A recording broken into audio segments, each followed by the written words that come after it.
Aujourd'hui, je vous propose d'approfondir votre connaissance du sacrifice de dégagement. Dans la position du diagramme, les noirs sont à deux doigts de remporter la victoire. Ils peuvent en effet mater au prochain coup, soit en A2, soit en A1, un roi qui est complètement bloqué dans son aile dame. Heureusement, avec un peu d'imagination et à l'aide du sacrifice de dégagement dont nous parlons aujourd'hui, les blancs sont à même de réaliser un mat juste à temps, in extremis, avant de perdre la partie. Ici, les blancs vont jouer le coup tour H8 échec. C'est en fait un sacrifice qui a deux fonctions. La première est de dégager la case H1 au profit des autres pièces des blancs. C'est ça, un sacrifice de dégagement. Et en même temps, il s'agit d'un sacrifice d'attraction qui va amener le roi noir sur une case où il va se prendre un autre échec. Et après roi prend H8 qui est forcé, les blancs enchaînent avec tour H1 échec, roi G8, et le même sacrifice a lieu une seconde fois avec tour H8 échec, roi prend H8. On a bien dégagé le chemin à la dame blanche qui va maintenant pouvoir s'introduire via H1 jusqu'en H7 et mater le roi noir au prochain coup. Roi G8, dame H7, et ce sont les blancs qui remportent la victoire. Pour s'entraîner, essayons de résoudre cette seconde position dans laquelle les noirs jouent et gagnent. Comme vous l'avez sûrement compris, la position des noirs est critique. Avec la dame blanche située en C4, on est menacé d'un échec à la découverte qui est terrifiant. Il attaque pour l'instant la dame noire et elle n'a aucun moyen de se sauver. Par exemple, si elle essaye de fuir en H2, on va pouvoir gagner la dame grâce à tour D2 qui fait échec et en même temps attaque la dame en H2. Mais pire, en fait, après dame H2 ou n'importe quel coup de la dame, les blancs remportent la partie immédiatement avec tour D8, échec et mat. C'est un double échec. Les noirs ne semblent de leur côté pas avoir une attaque très concrète, et pourtant grâce à un sacrifice de dégagement, ils vont pouvoir enchaîner une combinaison qu'il est bon de retenir et de connaître pour ses propres parties. Je l'ai déjà placé plusieurs fois. Il faut jouer B3, qui est un sacrifice de dégagement permettant à la dame noire d'avoir un accès direct vers le roi des blancs. Et après pion prend B3, on va voir ce qui se passe après dame prend également, les noirs vont jouer un sacrifice d'attraction terrifiant, tour à un échec, forçant le roi des blancs à prendre, et maintenant grâce au clouage, on va pouvoir jouer dame prend A3, puisque le fou empêche le pion de récupérer. Il ne reste que roi B1 au blanc, et après dame prend B2, les blancs sont échecs et mat. Si les blancs décident de prendre en B3 avec la dame, c'est plus malin qu'il n'y paraît puisque la dame des noirs est toujours attaquée. Mais en fait ici on peut simplement capturer la dame sur échec. Et après roi prend, on va également gagner la tour sur échec et mater en quelques coups. Ces attaques vous ont plu? Allez, on s'en fait une petite dernière avant de passer aux choses sérieuses. Dans la position du diagramme, les blancs ont commencé par dame H6, mobilisant leur dame près du roi adverse et attaquant au passage une seconde fois le pion E6. Du coup, les noirs enchaînent avec dame C8 pour le protéger, et les blancs jouent tour G1 afin de prendre le contrôle de la colonne ouverte et de déjà menacer un petit échec et mat en G7, forçant une réaction des noirs qui jouent tour G8. Et maintenant, les blancs ont un petit problème, il va falloir trouver un moyen de mobiliser l'ensemble de leurs pièces bloquées à l'aile dame. Il commence par un beau sacrifice de destruction en règle avec cavalier prend F5 et après E prend F5. Les blancs enchaînent avec le très joli sacrifice de dégagement E6 et vous allez voir venir le réveil de ce fou B2 qui portera bientôt un coup fatal au roi de l'adversaire. Et ici, les noirs vont trouver une ressource très intéressante pour contrer les blancs. Ils vont jouer dame B7 et il ne vaut mieux pas se précipiter du côté des blancs. S'ils jouent ici le coup qu'ils ont très envie de jouer, C4, ils se retrouvent carrément perdants après D4, échec à la découverte, et le roi complètement coincé à l'aide de la tour et de la dame va être mat au prochain coup après tour G2, dame prend G2, et ce sont les noirs qui gagnent. Revenons à la position après dame B7. Ici, les blancs trouvent une ressource absolument fantastique pour contrer l'adversaire. Alors je sais, c'est pas le thème de la vidéo, mais je vous invite réellement à trouver le coup qui tue. Et pour contrer l'attaque des noirs, les blancs vont trouver le somptueux fou E4. Waouh! Quel sacrifice incroyable. C'est un sacrifice d'obstruction destiné à complètement gêner l'adversaire. C'est donc le contraire du sacrifice de libération qui est le thème du jour. Et quelle que soit la façon dont les noirs acceptent ce cadeau, par exemple D prend E4, ce sont les blancs qui assènent le coup fatal par C4, échec à la découverte. Du coup, dans la partie, les noirs refusent et jouent cavalier C6, mais les blancs peuvent maintenant jouer simplement fou prend D5, éliminant toute menace de découverte sur la grande diagonale, et les noirs comprennent qu'il n'y a plus rien à faire contre le coup C4 qui arrive et qui va mater l'adversaire. Ils abandonnent. Quel finish splendide. Mais les grands maîtres ne s'arrêtent pas là. Ils utilisent également le sacrifice de dégagement à des fins purement positionnelles, dans le but de replacer leur pire pièce et de l'amener au cœur de l'action. Voyons cela au travers d'un premier exemple, un extrait de la célèbre partie entre Steinitz et von Bardelleben. Nous rejoignons cette célèbre partie après le 16e coup des Noirs, C6. Ici, Stenitz se rend compte qu'il a déjà bien mobilisé ses pièces lourdes. La tour C1 est sur une colonne semi-ouverte et la batterie Dame-Tour est sur la colonne ouverte E qui prive de beaucoup de liberté les pièces noires. Mais il a encore un problème. Comment faire jouer ce cavalier F3 privé de cases par le pion en F6? Et c'est là qu'intervient le concept de sacrifice de dégagement. Il joue ici le très très bon D5 qui ouvre un chemin au cavalier via D4 jusqu'à la très puissante case E6 délaissée par le pion noir quand il s'est avancé en F6. On ne va pas regarder la partie dans son ensemble, mais après C prend D5, cavalier D4, roi F7 et cavalier E6, on va voir l'impact de l'arrivée de cette dernière pièce des blancs mobilisée qui va sonner le glas de la défense des noirs. Retrouvons maintenant le second champion du monde, Emmanuel Asker, qui est opposé avec les pièces blanches au troisième champion du monde, José Raúl Capablanca. Et ici, Lasker a pris un énorme avantage, notamment en installant un puissant cavalier sur un avant-poste sur la 6e rangée, protégé par ce pion en F5. En plus de cela, il a également doublé ses tours sur la colonne H qui est ouverte, lui permettant d'envahir le camp adverse à tout moment. Mais il a encore un problème ici. Comment activer sa dernière pièce, le cavalier C3? Bien entendu, on pourrait décider de le rerouter vers la case D4 en passant par E2, mais que ferait-il alors? Il attaque des pions qui sont bien protégés et soutient le cavalier E6 sans pour autant avoir le moindre impact réel sur l'attaque des blancs. Un de mes élèves m'a ici proposé une fois le plan étonnant cavalier B1, cavalier D2, cavalier B3 vers la case A5. Malheureusement, après un coup comme fou A8, on neutralise le jeu des blancs et ce plan n'a pas beaucoup d'intérêt.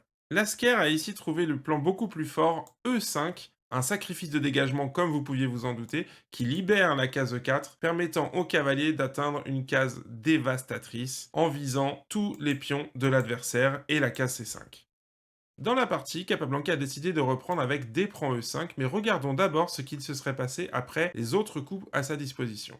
Sur F prend E5, Capablanca aurait doté les blancs d'un pion passé protégé très très puissant en F5, aurait également énormément affaibli son pion G5 qui est maintenant isolé, et n'aurait pas empêché le cavalier des blancs d'atteindre la case 4 qui menace déjà une terrible fourchette sur la case F6. Et après le seul coup tour F7, puisque l'arrivée du roi serait contrée par un échec en H7, donc après tour F7, les blancs ne vont même pas s'abaisser à prendre le pion en D6 car il y a encore plus fort, ils vont jouer tour H7. Et maintenant, sur un coup tranquille, par exemple cavalier C8, on va voir que le roi noir est mat. Par exemple, tour prend, roi prend, tour échec. On ne peut opposer la tour en G7 parce qu'on peut simplement la capturer, c'est protégé par le cavalier. Et après le seul coup roi E8, les blancs finissent avec cavalier F6, échec et mat. Peut-être que Capablanca aurait dû tenter le coup D5 qui a le mérite de priver le cavalier de sa case 4. Mais ici, les blancs gagnent avec E prend F6, et après tour F7, ils échangent une tour en H8, et il n'y a plus de solution pour sauver le roi noir. Par exemple, tour prend échec. On ne peut également ici opposer la tour en F8 parce que la case est également protégée par le cavalier E6. Et après le seul coup roi D7, le roi est mat par tour D8 grâce à la protection des cases C7 et E7 par le cavalier et le pion. Après tour H8, peut-être que les noirs pourraient se résigner à donner la qualité par tour F8, mais ici les blancs vont sacrifier la tour pour mater avec tour 1 H7 et il n'y a plus de solution pour sauver le mat. Par exemple, sur tour prend tour, on va jouer simplement tour E7 et c'est terminé. Capablanca a donc joué D prend E5, et maintenant, Lasker joue cavalier E4. A noter que la tour a un chemin ouvert, mais que la case D3 où elle pourrait faire un échec au roi blanc est prise par le pion en C2. Ici, les blancs menacent le pion en F6, comme nous l'avons déjà vu, donc Capablanca le défend avec son cavalier et joue cavalier D5. Lasker joue ici son cavalier 6 en C5 et gagne déjà du matériel. En effet, il attaque la tour en D7 ainsi que le fou en B7. Logiquement, la tour des noirs devrait rester sur la 7e rangée et donc quitter la colonne D. Le problème, c'est que si elle le fait, par exemple en jouant tour F7, les blancs ont le coup cavalier D6 à leur disposition qui va menacer une seconde fois le fou. Alors évidemment, là, on peut aussi prendre la tour en F7 parce que j'ai eu la malencontreuse idée de la mettre là, mais sur toute autre case, on pourrait quand même jouer ça et capturer le fou en B7 gratuitement.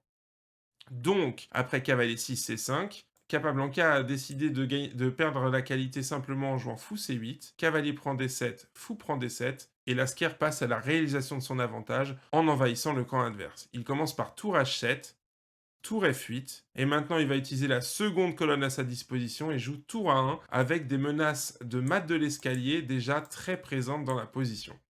Il n'y a aucune solution réelle pour sauver ce mat, et dans la partie il joue roi D8.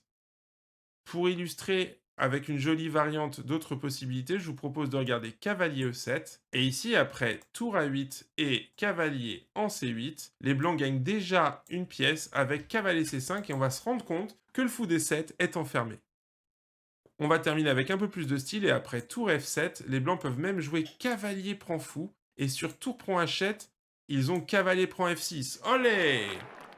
Sur tour A1, Capablanca a donc joué roi D8, et après tour A8, fou C8 et cavalier C5, les noirs jettent l'éponge. Les menaces sont multiples pour mater, par exemple tour D7, écartant le roi et permettant donc à la deuxième tour de prendre en C8. Une autre menace du même type, c'est cavalier B7, écartant le roi pour prendre encore une fois le fou en C8. On peut également jouer le cavalier en E6 avec la même idée.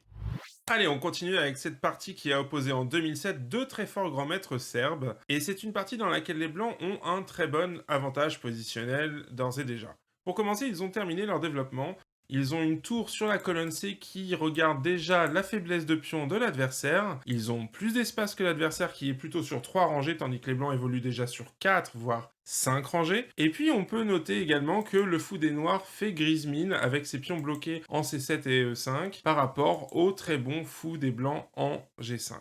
Du coup, Miladinovic avec les pièces noires joue ici cavalier E8 proposant l'échange de ses fous. Et c'est à vous de réfléchir à ce que vous feriez. Je vous propose de réfléchir à un plan en fait et à une séquence de 2-3 coups avant que je donne la solution. Alors dans un premier temps, je voudrais vous montrer qu'après fou E3, la position n'est pas si claire que ça parce que les noirs vont pouvoir jouer cavalier D6. Et à partir de là, ils vont essayer de créer du contre-jeu, notamment avec la poussée de pion F5 qui est difficile à parer pour les blancs et qui va permettre de donner du pouvoir à leur tour et à leur cavalier. À la place, Ivan Izevich, qui conduit les pièces blanches ici, va trouver un plan bien plus puissant en jouant le paradoxal fou prend fou. Et après dame prend, il active ses pièces au maximum grâce à un sacrifice de dégagement. Il joue ici D6, libérant la case D5 au profit du cavalier, et vous allez le voir, dans tous les cas, les blancs dominent la position totalement. Pour commencer, la capture du cavalier est à proscrire totalement, puisqu'ici on va pouvoir jouer cavalier D5 avec une attaque sur la dame, et dès le prochain coup, la tour rentre en C7. Les noirs peuvent continuer par dame G5, on joue tour prend C7, déstabilisant le défenseur du cavalier D6, et on menace déjà cavalier E7 échec qui gagne le cavalier D6. Ce cavalier ne peut pas bouger car c'est lui le seul défenseur du pion B7. Et maintenant, après un coup comme tour A D8, on va pouvoir jouer tranquillement cavalier E7 échec, roi H8 et G3. Et on va voir que dans la position qui en résulte, les blancs dominent totalement les deux colonnes ouvertes, ont des cases très fortes pour le cavalier en F5 et D5, et dès le prochain coup, ils menacent déjà de jouer H4 pour forcer quasiment l'échange des dames en F6, déstructurant les noirs. Donc là, les noirs ont une poubelle. Après D6, Miladinovic a décidé de reprendre du pion, et après cavalier D5, dame D8, alors, on pouvait aussi ici jouer dame E6, mais les blancs peuvent simplement jouer tour D3, un excellent coup qui prépare le doublement des tours sur la colonne C, et il n'y a pas grand chose à faire pour empêcher cela. Par exemple, sur tour C8, les noirs sont punis tactiquement. Je vous laisse chercher ça. Les blancs ont donc tour prend C8, dame prend C8, et cavalier E7, fourchette royale, qui termine les débats. Et donc après tour D3, les noirs joueraient peut-être quelque chose comme roi H8, tour CD3, et on est très bien avec les blancs. Dans la partie, les noirs ont donc joué dame D8, et la position est désormais complètement sous contrôle pour les blancs, donc les blancs continuent avec G3, un petit coup tranquille qui supprime toute menace intempestive de mat du couloir à l'avenir, et après quelques coups avec G6, H4, H6, dame E3 qui regarde le petit pion en H6, roi G7, les blancs ont gagné la partie tranquillement. Ici, la meilleure chance qu'ils avaient, c'était de jouer le coup cavalier B6 qui prend le contrôle décisif de la colonne C. Et après tour B8, on va voir que des menaces planent tout le temps dans l'air comme cavalier C4 qui risqueront de faire craquer le pion D6. On passe la fin et on transite sur un dernier exemple, une partie de Bronstein. Retrouvons pour terminer le magicien David Bronstein qui a ici les pièces blanches dans une position totalement dominante contre Arkad Vajda dans un match qui a eu lieu en 1949. Alors ici, on peut le voir, les blancs ont monté une grosse attaque sur l'aile roi, dont les cases noires sont déjà affaiblies. On voit le placement très dangereux de la dame et du fou qui mettent la pression sur le cavalier F6, et il y a également une marée de pions qui s'est déjà avancée jusqu'en F5. Il existe ici deux plans gagnants pour les blancs. Il y en a un qui ne nous concerne pas, mais je vais quand même vous le donner parce qu'il est assez amusant. Il s'agit du coup tour DF3, qui va permettre de doubler les tours très rapidement sur la colonne F. Et après un coup comme A4, les blancs vont continuer avec F prend G6, ouvrant la colonne F au profit des tours. Et évidemment, les noirs doivent reprendre du pion F pour permettre à la tour de soutenir le cavalier. Et après tour DF3, la vérité éclate. Le cavalier n'a plus aucune case pour se sauver. Et sur roi G7, évidemment, on gagne avec fou H6. Donc ici, il reste simplement à vérifier cavalier E8, mais grâce à la pression sur la diagonale, on peut jouer tour prend tour, et sur le coup fou prend, on gagne la dame par fou prend D8.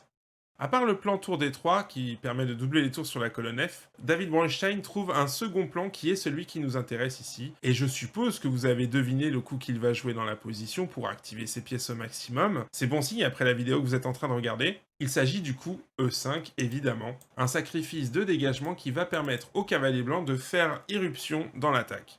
Néanmoins, le calcul en est beaucoup plus complexe qu'on ne peut le croire à première vue. Après pion prend E5, on commence par échanger les tours en D7. Et ici, la dame ne peut reprendre car elle doit soutenir le cavalier. De la même façon, on ne peut reprendre du cavalier, sinon le fou tombe en E7. Donc, Vajda reprend avec le fou. Et maintenant, les blancs jouent cavalier E4. L'ennui pour les noirs, c'est que sur cavalier prend E4, qui est le coup qu'ils jouent, il y a fou prend E7 qui fait une fourchette. Alors je vais revenir là-dessus, mais je voudrais préciser une dernière chose. Le seul coup pour soutenir le cavalier, sinon c'est roi G7, mais il y a une fois encore fou H6 qui clôt les débats. Donc, dans la partie, il joue cavalier prend E4, fou prend E7, et quel coup avait-il prévu pour s'en sortir ici? Il s'agit de G5, une interception avec un rayon X pour le protéger avec la dame, qui a l'air très embêtante pour les blancs. Bronstein a vu plus loin, et ici il joue fou prend dame, pion prend, fou prend. Regardez un petit peu le calcul qu'il a dans la tête, et maintenant on va se rendre compte que ce cavalier en E4 est perdu. Il n'a que deux cases pour se sauver, on ne peut le protéger là où il est. Il peut aller en D2 ou bien en D6. Et dans les deux cas, les noirs vont perdre du matériel. Dans la partie, il va jouer cavalier D2, donc on va voir ça dans un second temps. S'il était allé en D6, le meilleur coup ici pour gagner du matériel est fou E7 qui gagne la qualité. Attention, il ne faut surtout pas jouer tour D1, car ici il y a des choses très compliquées à gérer dans ces cas-là avec cavalier prend F5, qui a le mérite de gagner plusieurs pions pour les noirs en échange de la pièce, puisqu'ici on attaque le fou, on ne peut prendre le fou en D7 impunément. Donc après fou prend H4, cavalier D2, et il se prend cette fois une enfilade décisive avec tour D1, cavalier prend C4, tour prend D7, cavalier prend B2, et il y a encore le coup fou F6 très précis à voir pour être sûr de garder la position sous contrôle. Et en quelques coups, Bronstein va s'imposer. Il s'agit donc d'un calcul long et précis qu'il s'agissait de faire avant de jouer le sacrifice de dégagement pour être sûr d'avoir le contrôle dans toutes les variantes.